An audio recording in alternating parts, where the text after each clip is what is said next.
ہمارا عقیدہ ہے اور سینہ ٹھوک کر عقیدہ ہے کہ ہم مولا علی کو انبیاء سے افضل مانتے ہیں. ہمارے نبی کے بعد اگر کائنات میں کوئی صاحب فضیلت ہے تو وہ علی. ہمارے پاس دلائل ہیں، دلیل سنو. وہ کراچی کے ایک ٹی وی چینل کے اوپر ایک مولانا نے کہا کہ مولا علی تمام انبیاء سے افضل نبی، ہمارے نبی کے بعد، ہمارے نبی کے علاوہ، سرکار خاتم کے علاوہ مولا علی تمام انبیاء سے افضل تھے. تو کہا جی توہین انبیاء ہو گئی ہے اور ان پر توہین انبیاء کا پرچہ کٹے گا. یہاں جمع کروایا آپ کے یہاں. اور ہم نے تو کہا کہ ان کو پرچہ کریں، اور پھر وہاں اس وقت میں ہم نے جو جواب دیا تھا وہ بہت زیادہ پھیلا تھا سوشل میڈیا کے اوپر. میں نے مولانا سے کہا جا کے بولیے کہ صرف فتوے آپ ہی نہیں دیتے، کوئی اور بھی فتویٰ دینا جانتا ہے. یہ کیا بات ہوئی؟ یہ کہنا کہ مولا علی تمام انبیاء سے افضل ہے، اس میں کہاں توہین انبیاء ہے؟ حضرت عیسیٰ مولا علی کے پوتے کے پیچھے نماز پڑھیں گے، اس میں حضرت عیسیٰ کی توہین ہے؟ پہلے تو یہ سمجھاؤ کہ توہین کیسے؟ جی حضرت عیسیٰ اگر پیچھے نماز پڑھ رہے تو توہین کہاں ہے؟ افضل ہونا مفضول کی توہین نہیں ہے. پہلے تو میں انہی کی زبان میں بات کروں نا. افضل ہونے سے مفضول کی توہین لازم نہیں آتی. کسی کو افضل کہوں گا تو جو مفضول ہو جائے گا وہ توہین ہے. یہ کیا بات ہوئی؟ اور اگر یہی قاعدہ قانون ہے کہ افضل کہنے سے توہین ثابت ہو رہی ہے تو صرف آپ ہی فتویٰ نہیں دیتے، پھر پاکستان کے آئین میں توہین اہل بیت کا قانون بھی ہے.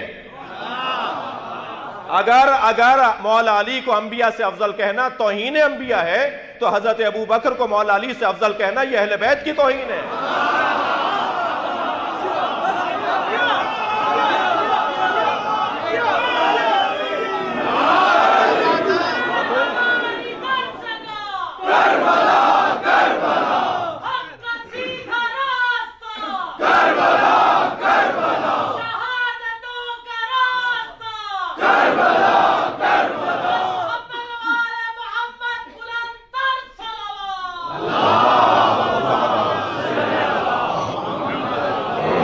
جی بات دلیل سے ہونی چاہیے، یا دلیل دو یا دلیل لو. کہ علی علیہ السلام کو افضل ماننے والا نہ رافضی ہو جاتا ہے نہ اہل سنت سے نکل جاتا ہے، چونکہ میرے سارے دلائل اور براہین اہل سنت کی امہات الکتب سے ہیں. اکثر یہ دعویٰ کیا جاتا ہے، بلکہ کئی دوست احباب ایسے ہیں جو علماء سمجھے جاتے ہیں اور مانے جاتے ہیں، میری ان سے گفتگو ہوئی، کنورسیشن ہوئی، تو وہ کہتے تھے جی یہ فضائل ہے مولا علی علیہ السلام کے، فضیلت اور چیز ہوتی ہے، افضلیت اور چیز ہوتی ہے.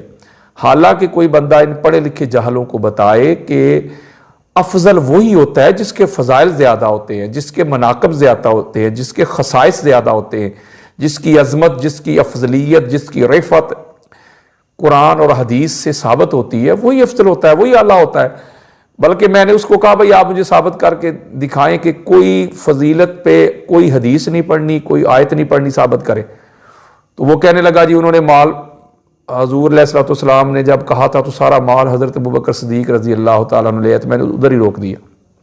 میں نے کہا خبردار، فضیلت تو پڑھنی نہیں، فضائل تو پڑھنے ہی نہیں، نہ میں نے آپ کو حدیث پڑھنے دینی ہے نہ قرآن کی آیت پڑھنے دینی ہے، افضلیت ثابت کرے.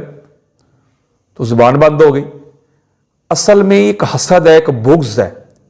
اہل بیت اطہار کی عظمت کو، ان کی افضلیت کو کچھ لوگ منیمائز کرنے کی ناکام کوشش کر رہے ہیں. یہی وجہ ہے کہ میں نے پھر 750 قرآن آیات جمع کی اور ایک ایک آیت کے نیچے بے شمار احادیث دی ہیں. انشاءاللہ تعالی میں یہ سلسلہ وار لگاتار یہ جو لیکچرز کی پوری سیریز ریکارڈ کرواؤں گا صرف اسی کتاب کے. آج ہم اس کی پہلی جلد کا لیکچر نمبر 2 آپ کے سامنے بیان کریں گے اور اس کے مقدمہ پہ بات کریں گے. جتنے بھی انبیاء اور رسل اس کائنات میں اللہ رب العزت نے مبعوث کیے ہیں، ان کو ایک درجہ میں یا ایک سکیل میں، ایک کیٹیگری میں، ایک مقام اور مرتبہ دے کے اللہ رب العزت نے نہیں بھیجا، بلکہ فرمایا تلک الرسل فضلنا بعضهم علی بعض. یہ جو انبیاء اور رسل میں نے دنیا میں بھیجے ہیں، ان کو بعض پر فضیلت دی ہے. کسی سے کلام کیا، کسی کا درجہ بلند کیا، کسی کا رتبہ بلند کیا ہے. اس لیے اگر کسی ایک نبی کی دوسرے نبی پہ فضیلت ثابت ہے تو اس کا ہرگز یہ معنی نہیں ہوتا کہ دوسرے کی بے ادبی ہو رہی ہے، گستاخی ہو رہی ہے. یعنی حضرت ابراہیم علیہ السلام حضرت موسیٰ علیہ السلام سے افضل ہے، تو اس کا یہ معنی نہیں بنتا کہ حضرت موسیٰ علیہ السلام کی گستاخی، اہانت یا بے ادبی ہو رہی ہے. نہ، ان کا اپنا مقام ہے، حضرت ابراہیم علیہ السلام کا اپنا مقام ہے. حضرت ہارون علیہ السلام سے حضرت موسیٰ علیہ السلام افضل ہے، تو اس کا یہ معنی ہرگز نہیں ہے کہ حضرت ہارون علیہ السلام کی گستاخی اور بے ادبی ہو رہی ہے، ان کا اپنا مقام ہے. اسی طرح بعد از مصطفیٰ حضور علیہ الصلوۃ والسلام جو ساری کائنات سے افضل اعلیٰ ہے، بعد از خدا بزرگ تو قصہ مختصر، حضور کے بعد مولا علی علیہ السلام افضل ہے. تو اس کا ہرگز یہ معنی نہیں ہوتا کہ جو دیگر اہل بیت اطہار کے شہزادے ہیں یا صحابہ کرام ہیں رضوان اللہ علیہم اجمعین، ان کی گستاخی ہو رہی ہے، ان کی بے ادبی ہو رہی ہے. جو لوگ اس بات پہ زور دیتے ہیں کہ جو بعد از انبیاء حضرت ابوبکر صدیق رضی اللہ تعالیٰ عنہ کو افضل نہیں مانتا وہ ان کا گستاخ ہو جاتا ہے، تو پھر یہ درنگی تو نہیں نہ ہونی چاہیے. پھر میں کہتا ہوں کہ جو مولا علی علیہ السلام کی افضلیت کا منکر ہے، پھر وہ مولا علی علیہ السلام کا گستاخ اور بے ادب ہو جاتا ہے. یہ آپ کو کس نے بتا دیا کہ ایک کے فضائل بیان کرنے سے، مناقب بیان کرنے سے، خصائص بیان کرنے سے، اس کی افضلیت قرآن و حدیث کی نص سے بیان کرنے سے بندہ دوسروں کا گستاخ ہو جاتا ہے؟ یہ فارمولہ، یہ قانون، یہ آئین، یہ دستور نہ قرآن نے ہمیں دیا ہے، نہ مصطفیٰ کے فرمان نے ہمیں دیا ہے. بس یہ قانون کریٹ ہوا ہے، وضع ہوا ہے، جو حاسدین، اہل بیت اطہار کا بغض پالنے والے اور آگے کنوے کرنے والے جو لوگ ہیں، انہوں نے اس چیز کو کریٹ کیا اور گڑھ کے لوگوں کے سامنے اس کو پروموٹ کرنے کی ناکام کوشش کی ہے. آپ کسی بھی جہت سے، کسی بھی ڈائمینشن سے، کسی بھی زاویہ نگاہ سے، کسی بھی پوائنٹ آف ویو سے مولا علی علیہ السلام کی سیرت کے باب کھولتے جائیں نا.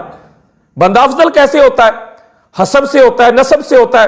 تو مولا علی علیہ السلام کا حسب دیکھیں، نسب دیکھیں، آپ کی تخلیق دیکھیں، آپ کے والدین دیکھیں، آپ کا خاندان دیکھیں، آپ نے جو اسلام کے لیے خدمت کی ہے وہ دیکھیں، غزوہ بدر دیکھیں، احد دیکھیں، خندق دیکھیں، حنین دیکھیں، خیبر دیکھیں. آپ کا زہد، ورع، تقوی، طہارت، یقظہ، بیداری، قیام، رکوع، سجود دیکھیں. جو مال لٹایا ہے، اسلام کی ابتدا ہی علی علیہ السلام کے گھر سے ہوئی ہے اور اسلام کی بقا بھی علی علیہ السلام کے گھر سے ہوئی ہے. تن من دن لٹا دیا اس گھرانے نے، اس خاندان نے حضور علیہ السلام کے دین. اب وہ کراچی کا ایک جلا نقوی ہے یا خواہ مخواہ نقوی ہے، اس کی میں نے وہ چند جملے کسی نے سنائے تو اس قدر بدبخت ہے کہ وہ تمام انبیاء کرام کی توہین کر رہا ہے کہ ان پر حضرت مولا علی رضی اللہ تعالیٰ عنہ کو افضل قرار دے رہا ہے سوائے ہمارے آقا صلی اللہ علیہ وسلم. علی علیہ السلام انبیاء سے افضل ہیں، اس کی وضاحت کرتے ہیں. مولا علی علیہ السلام کے سامنے یہ بات کی جائے، شیعہ کے جتنے متقدمین ہیں نا، ان میں اکثریت انبیاء اکرام کو حضرت علی سے افضل سمجھتی ہے.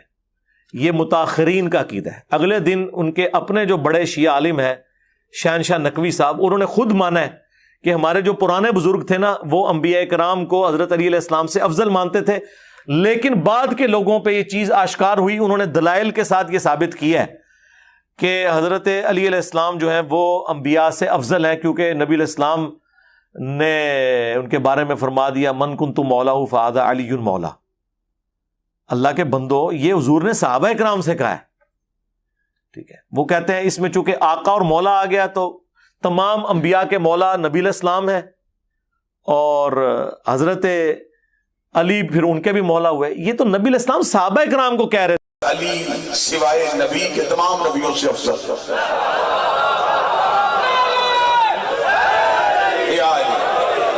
بابا جی ایک حرام خور کو وہ فضیلت علی برداشت نہیں ہوئی اور اس نے کہا کہ علی انبیاء سے افضل نہیں. اچھا ہوا یہ سوال ٹی وی پہ ہو گیا، ہمیں جواب دینے کی عادت ممبر پہ پہلے بھی تھی اور اب بھی ہے. یہ سانسیں ہیں ہی علی کے گھر کی وکالت کے لیے. میں اس سانس پہ لعنت بھیجتا ہوں جس سانس میں زہرا کی وکالت نہ ہو، جس سانس میں علی کی ولایت کا تحفظ نہ کیا جا سکے. زمانہ اس بحث میں ہے کہ آدم افضل ہے کہ علی، نوح افضل ہے کہ علی. کتابیں ساری چھوڑو، اللہ کا قرآن ممبر پہ لے آؤ. اگر تم ممبر پہ نہیں آ سکتا، مجلس میں آنے سے تیرا نگاہ ٹوٹ جاتا ہے. اپنی مجلس میں، اپنی مسجد میں تو بولا ہم آنے کے لیے تیار ہیں. کسی چینل پہ بٹھانا چاہے ہم بیٹھنے کے لیے تیار ہیں. کسی مسجد کے صحن سے لے کے مفتی کے مکہ کے سامنے جانا چاہے ہم حسین کے نوکر آنے کے لیے تیار ہیں. بابا جی انہوں نے چیلنج کر دیا کہ علی نبیوں سے افضل نہیں، علی